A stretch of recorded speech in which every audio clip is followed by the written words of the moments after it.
দেখো, আজকে তো ফুলকপির রসাটা তো রান্না করেইছি। তার সাথে দেখো আর কি কি করেছি। মাছের মাথা দিয়ে মুগ ডাল করেছি, কচুরলতি রান্না করেছি সর্ষে বাটা দিয়ে, চিংড়ি মাছ দিয়ে। এখানে এমনি ডাল করেছি একটু। এখানেও লতি ছেলে খাবে না বলে চিংড়ি মাছটা একটু তুলে রেখেছি। এটা হচ্ছে ডাল, তোমার তেল পোটা দিয়ে বেগুন দিয়ে ভেজেছি। তো আজকে দুপুরে হচ্ছে এইসব খাবার দাবার হয়েছে বলো, আর এর থেকে ভাত আছে। তো চলো, টাটা সবাইকে। আশা করি সবাই খুব ভালো আছে। আজকের আমি অনেক কিছু রান্না করেছি, অনেক কিছু।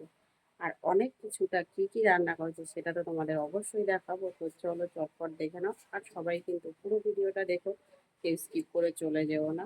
আর আজকের মানে একটু উম, অনেকে তো মাছ মাংস সব কিছুই খায়, তাই না? আজকের একটু অন্য অন্য রকমের রান্না করেছি। সেটা হচ্ছে অনেক পদের। বাকিগুলো তো অনেক কিছুই রান্না হয়ে গেছে। আর যেটা মানে গরমকালের যে স্পেশাল রান্নাটা সেটা তোমাদেরকে দেখাবো। চলো চটপট দেখে নাও।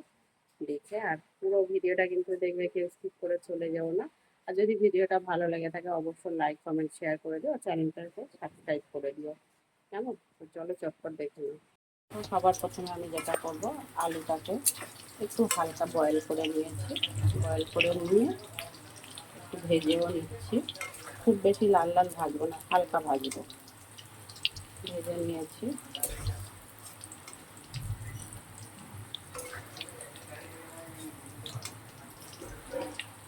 এই যে আমি যে রান্নাটা করছি, সবজিটা রান্না করব, এই সবজিটা কিন্তু সিজনের সবজি না, অফ সিজনের সবজি।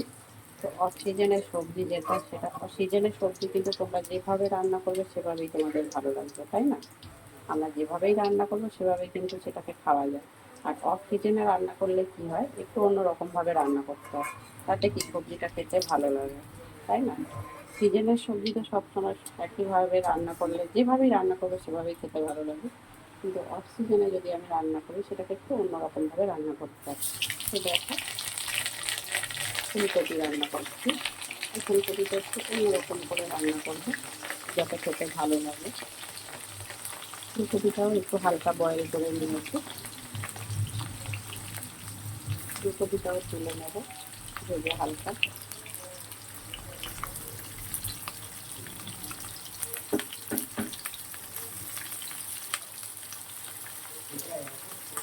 আর আজকের দুপুরে আমাদের কি কি এর সাথে খাওয়া হবে সেটাও তোমাদেরকে দেখাবো। এটা একটু লাল লাল করে ভাজবো ফুলকপিটা।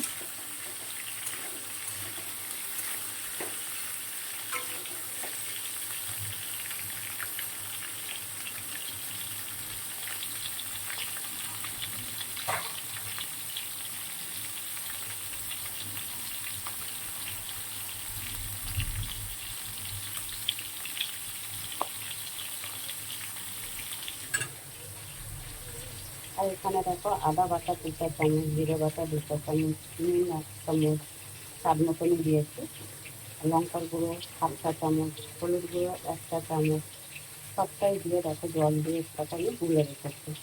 গুলে রেখেছি না হলে এটা 20 থেকে 25 মিনিট হয়ে গেল। ভালো করে গুলি, আর দেখো কত সুন্দর ফুলে উঠেছে বেশ মশলাগুলো। এটা খুব ভালো করে ভিজিয়ে রেখেছি, এবারে রান্না করতেও সুবিধা হবে। মশলা সবসময় যদি কিছুক্ষণ আগে যদি ভিজিয়ে রাখা যায় না, সেই মশলা কিন্তু অন্য ধরনের একটা টেস্টও লাগে। যারা বোঝে তারা তো বোঝে, যারা বোঝো না তারা খেয়ে দেখো অন্যরকমভাবে রান্না করে। সাথে সাথে মশলা দিলে বলে কি হয়, ছাড়া ছাড়া হয়ে যায়, ফুলেও পুড়ে ওঠে। আর সব সময় মশলা যদি আমরা ভিজিয়ে রান্না করি সেটা একটা অন্য ধরনের লাগে, ভালো লাগে সেটা। সেখানে দেখো ফুলকপিটা ভাজা হচ্ছে।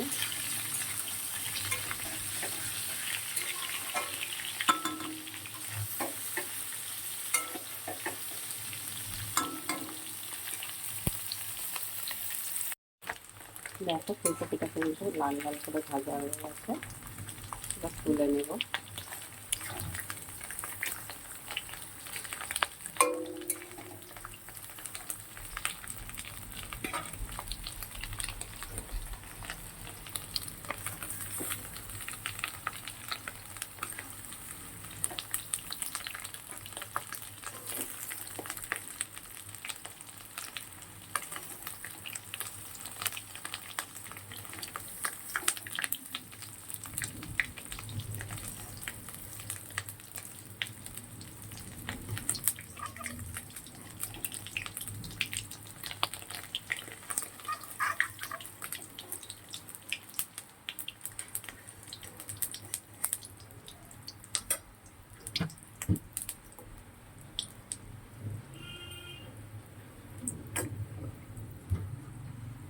দেখো আরেকটু তেলও দিয়ে দিলাম।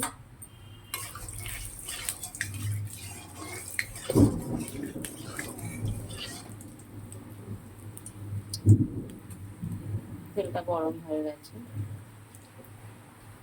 গোটা লং দিয়ে দিলাম, সাদা জিরে দিয়ে দিলাম একটু ফোড়নে, একটা কাঁচা লঙ্কা দিয়ে দিলাম, একটা টমেটো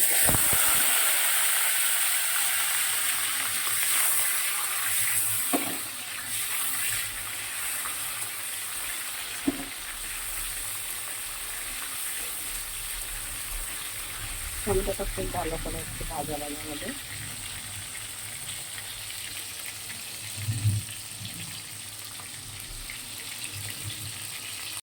দেখো দারচিনি, লবঙ্গ, টমেটো, সাদা জিরে, কাঁচা লঙ্কা সবটাই ভালো করে ভাজা হয়ে গেছে। তারপর মশলাটা দিয়ে দিয়েছি, আদা জিরে বাটা, হলুদ লঙ্কা যেটা ভিজিয়ে রেখেছিলাম, গুলে রেখেছিলাম সেটা দিয়ে দিয়েছি। অনেকটাই 2-3 মিনিট প্রায় কষিয়ে নিয়েছি। এবারে দেখো একটু চিনি দিয়ে দিচ্ছি।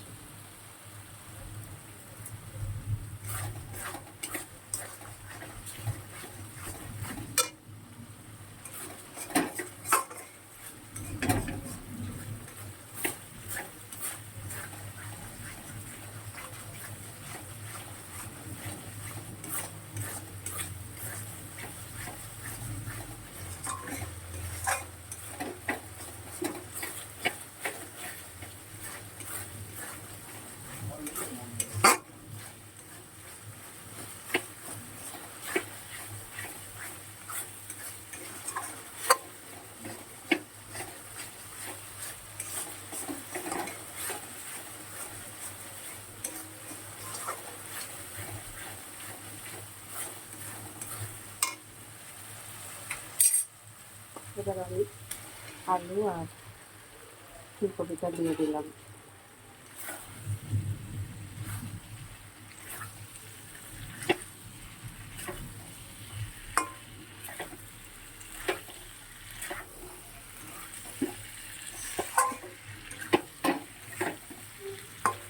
এটা আরও 2-3 মিনিট কষাবো।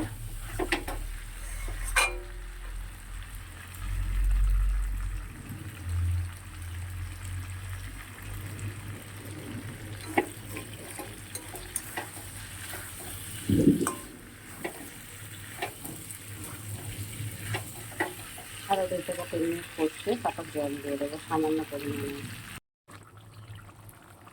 কষিয়ে নিয়ে জল দিয়ে দিয়েছি।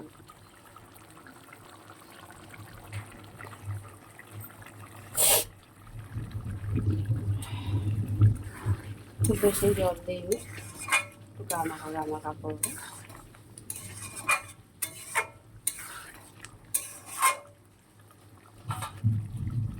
গ্যাসটা এবার একটু কম করে দিয়ে রান্নাটা করে নেব।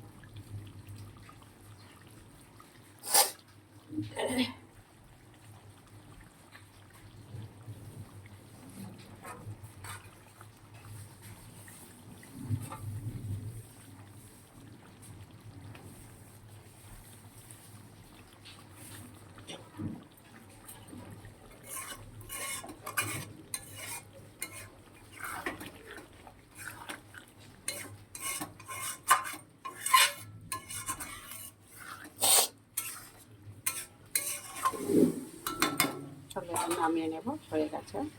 আর এতে কিছুই দেবো না, সামান্য একটু মিষ্টি তো দিয়েই দিয়েছি।